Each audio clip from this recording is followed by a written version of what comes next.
Hi friends, എല്ലാവർക്കും നമസ്കാരം. இன்றைக்கு நம்ம சேனலில் ஒரு ஸ்பெஷல் ரெசிபி தான் பார்க்க போகிறோம். தயிர் கொஞ்சம் கூட சேர்க்காம நல்ல சூப்பர் டேஸ்ட்டில் செஞ்செடுத்த புளிശ്ശേരിயோட ரெசிபி தான் பார்க்க போகிறோம். நம்ம சேனலில் புளிശ്ശേരിயோட வேறு வீடியோஸொക്കെ நம்ம முன்னாடி அப்லோட் பண்ணியிருக்கு. ஆனால் அதில் எல்லாம் தயிர் சேர்த்து தான் தயார் பண்ணியது. இன்றைக்கு நம்ம செய்கிற புளிശ്ശേരിயில் கொஞ்சம் கூட தயிர் ஊற்றி செய்யலாம். தயிர் இல்லாமல் எப்படி புளிശ്ശേരി செய்யலாம்? புளிശ്ശേരിയുടെ அதே இன்க்ரீடியன்ட்ஸ் வச்சு தான் இன்றைக்கி நம்ம இந்த புளிശ്ശേരി தயார் பண்ண போகிறது. சூப்பர் டேஸ்ட்டாக இருக்கும். எப்படி செய்யலான்னு பார்க்கலாமா? வாங்க வீடியோக்குள்ளே போகலாங்க. இந்த புளிശ്ശേരി தயார் பண்ணுறதுக்காக ஒரு மண்சட்டி அடுப்பில் வச்சு நல்ல சூடு பண்ணியிருக்கு. சட்டி நல்ல சூடாயதுக்கப்புறமா நமக்கு இதிலேக்கு 1.5 டேபிள் ஸ்பூன் எண்ணெய் ஊற்றலாம். நான் எல்லா சமையலிலும் தேங்காய் எண்ணெய் தான் சேர்த்துடுவாங்க. அது நல்ல ஒரு டேஸ்ட்டாக இருக்கும். உங்களுக்கு பிடிச்ச எண்ணெயை சேர்த்துக்கோங்க. இப்போ இதிலேக்கு கொஞ்சமாக பெருங்காயம் சேர்க்கலாம். பெருங்காயத்தூளாக இருந்தால் 1 டீஸ்பூன் போதும். ஆனால் தூளாக இருந்தால் இந்த டைமில் சேர்க்கக்கூடாது. எங்கிட்ட முழுசாக இருக்கிற இந்த பெரிய சைஸில் பெரிய வெங்காயம் தான் இருந்தது. அதனால தான் நான் ஃபஸ்ட்டு சேர்த்திது. உங்கள் கையில் தூளாக இருந்தால் கடைசியில் கூட நமக்கு சேர்க்கலாம்.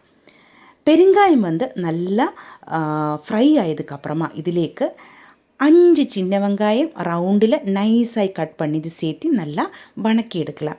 எங்கிட்ட சின்ன வெங்காயம் இல்லாததுனால மட்டும் நான் பெரிய வெங்காயம் தான் இதே மாதிரி கட் பண்ணி இதிலேக்கு சேர்த்து இருக்கிறது. ஆனால் நம்ம கண்டிப்பாக சின்ன வெங்காயம் தான் சேர்க்கணும். அதுதான் நல்ல டேஸ்ட்டாக இருக்கும்.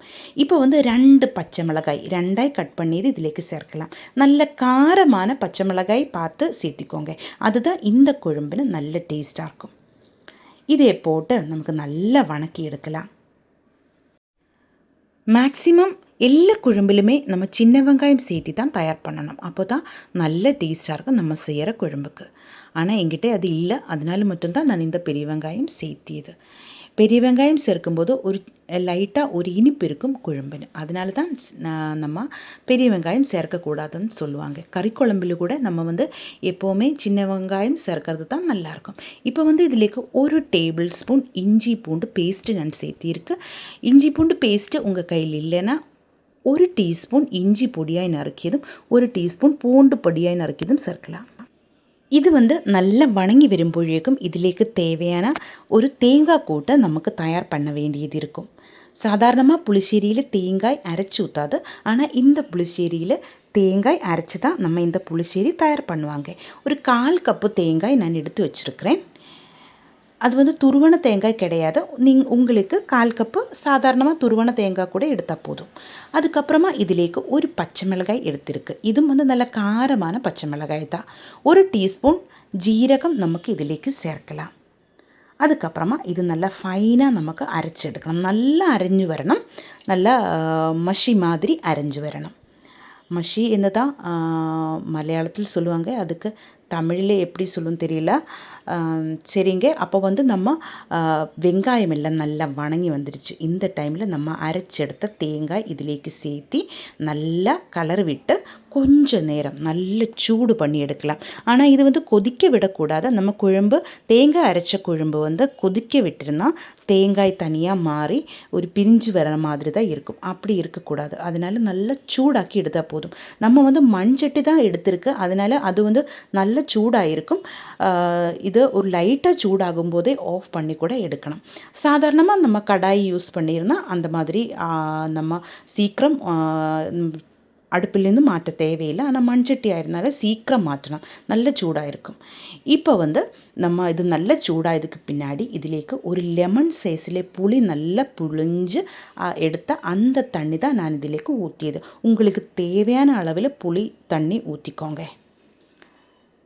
இது நல்ல கலரை விட்டு நல்லா சூடாயதுக்கப்புறமா நமக்கு ஸ்டவ்விலேருந்து மாற்றலாம். ஆனால் இன்னும் சில இன்க்ரீடியன்ட்ஸை இந்த புளிശ്ശേരിயிலேக்கு சேர்க்க வேண்டியது இருக்கும்.